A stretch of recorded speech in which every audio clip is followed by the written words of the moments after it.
আমাকে ঘুমাই উঠে লে তো কাটতে হবে বলে জানি না রে বা, ওই জন্য ঘুম থেকে উঠে না উঠে দাঁতটা নিয়ে মুখটা রগড়ায় লিলি। মুখটা ধুইয়ে না খাওয়া দাওয়া করে পার্লামেন্ট দিয়ে চলে গেলি। দেখছি আমার বাপ আগে লেগেছে চারিয়ে ঝাঁটা লাগিয়ে গেছিলে, আমাকে গাল দিতেছিল সকাল সকাল। ওই জন্য আমিও একটা ঘর দিয়ে ঝাঁটা দিয়ে চলে গেলি ফার্ম ঝাঁটা আনার জন্য। বাপে আমাকে বলেছিল যে পড়লে তুই ঝাঁটা আমার উপর ঝাঁটা লাগাইছে না হো না, এই জীবনের পাইলাম নাই। ওই জন্য আগে ঘর দিয়ে চলে যাই। আমি বলি হাতেই সব ধান গিলা ঝাড়িয়ে দিব, মানে ঘরে খড় ছিল নাই তো, ওই জন্য ধানটা ঝাড়িয়ে একটা ঝাঁটা তৈরি করে নিলি খড়ের উপর দিয়ে লাগা পাতে ছিলি নাই নো। ওই জন্য আমি একটা দেশি জুগাড় লাগাইয়ে লিলি। দেশি জুগাড়টা লাগাই নিয়ে ফার্মটা এসে আটু বাটু ঝাঁটাইন দিলি।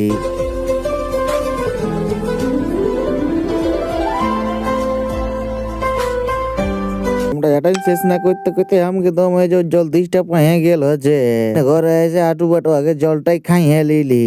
জলটা খাইয়ে না খাইয়ে শেষ করতে না করতে মা বললো মাটি এনতে যাবে নাই নাকি, ফার্মে দিতে হবে নাই নাকি মাটি। ওই জন্য মায়ের গাইলটা খাইয়ে খাইয়ে জলটাকে বদল গাইলটা খাইয়ে পেটটা ভরাই লিলি। তারপর মাটি এনতে চলে আলি। বাপ দেখছি ধরে পরিষ্কার করতে শুরুও করে দিন যে বাপ পরিষ্কার করা হয় যাতে আমিও 2 বস্তা মাটি নিয়ে চলে আলি।